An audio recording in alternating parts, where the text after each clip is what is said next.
Indonesia, sebuah negara yang lahir dari semangat perjuangan kemerdekaan, telah menjadikan pemilihan umum atau pemilu sebagai salah satu pilar utama dalam membangun demokrasi. Sejak awal kemerdekaan, pemilu telah menjadi jalan bagi rakyat untuk menyuarakan aspirasi, memilih pemimpin, dan menentukan arah masa depan bangsa.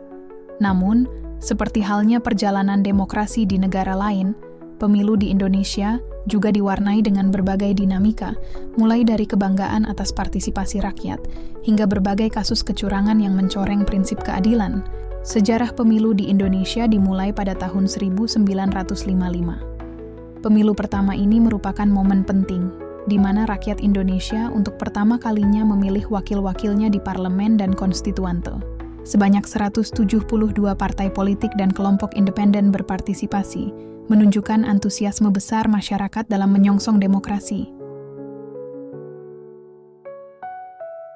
Pemilu ini berjalan lancar dan dianggap sebagai salah satu pemilu paling jujur dalam sejarah Indonesia, namun tidak berarti tanpa tantangan.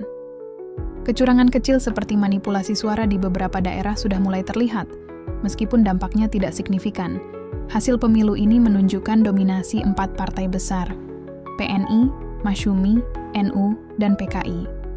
Namun, alih-alih membawa stabilitas, hasil pemilu justru memunculkan konflik ideologis di konstituante, yang akhirnya berujung pada dekrit Presiden Soekarno tahun 1959 yang membubarkan konstituante dan mengakhiri sistem demokrasi parlementer. Setelah keluarnya dekrit Presiden 1959, Indonesia memasuki era demokrasi terpimpin. Pada masa ini, pemilu tidak lagi menjadi prioritas, karena kekuasaan terpusat di tangan Presiden Soekarno. Demokrasi berubah menjadi simbolis, sementara partai politik kehilangan fungsinya. Dalam situasi ini, kecurangan tidak lagi muncul dalam bentuk manipulasi pemilu, melainkan dalam bentuk manipulasi sistem politik itu sendiri.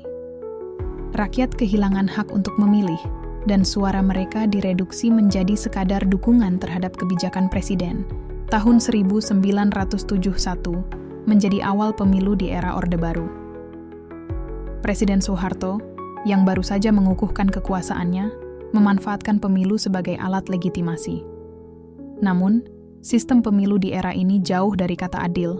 Golkar, yang sebenarnya bukan partai politik melainkan organisasi fungsional, menjadi kendaraan utama pemerintah. Dengan dukungan penuh dari militer, birokrasi, dan sumber daya negara, Golkar selalu memenangkan pemilu dengan mayoritas mutlak. Kecurangan pada masa ini sangat sistematis.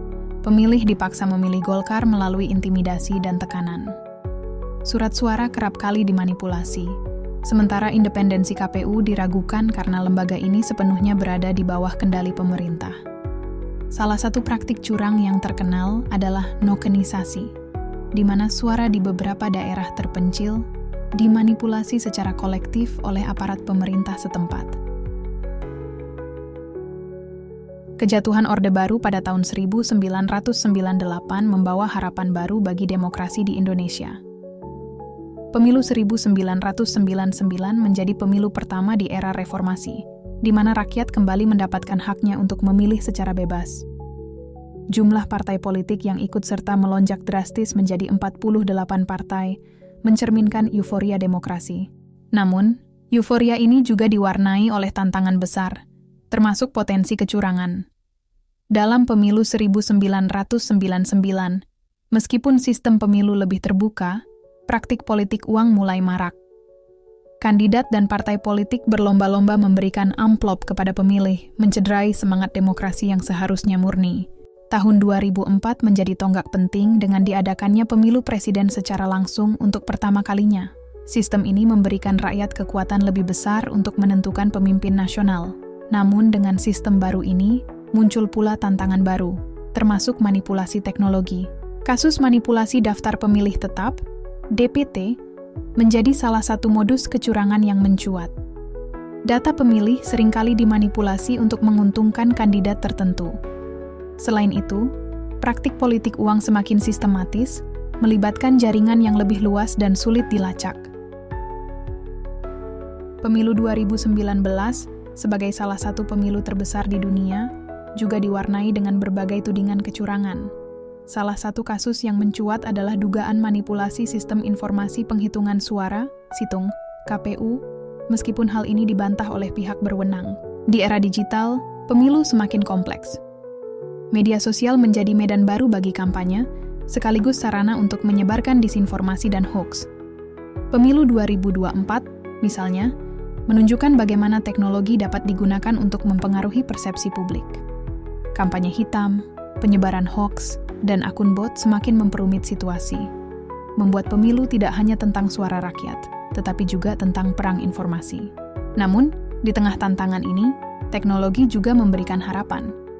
Sistem e-voting dan blockchain diharapkan dapat meningkatkan transparansi dan mengurangi potensi kecurangan di masa depan. Sejarah pemilu di Indonesia menunjukkan bahwa demokrasi bukanlah perjalanan yang mudah. Dari pemilu pertama yang penuh semangat hingga berbagai kasus kecurangan yang mencoreng integritas, semuanya adalah bagian dari proses pembelajaran bangsa ini. Pemilu adalah cerminan dari suara rakyat, dan suara ini harus dijaga dari segala bentuk manipulasi. Hanya dengan menjaga kejujuran dan keadilan dalam pemilu, Indonesia dapat terus berkembang menjadi negara demokrasi yang kuat dan bermartabat. Pemilu bukan sekadar memilih pemimpin, tetapi juga menjaga masa depan bangsa. Mari kita jaga demokrasi Indonesia untuk generasi mendatang.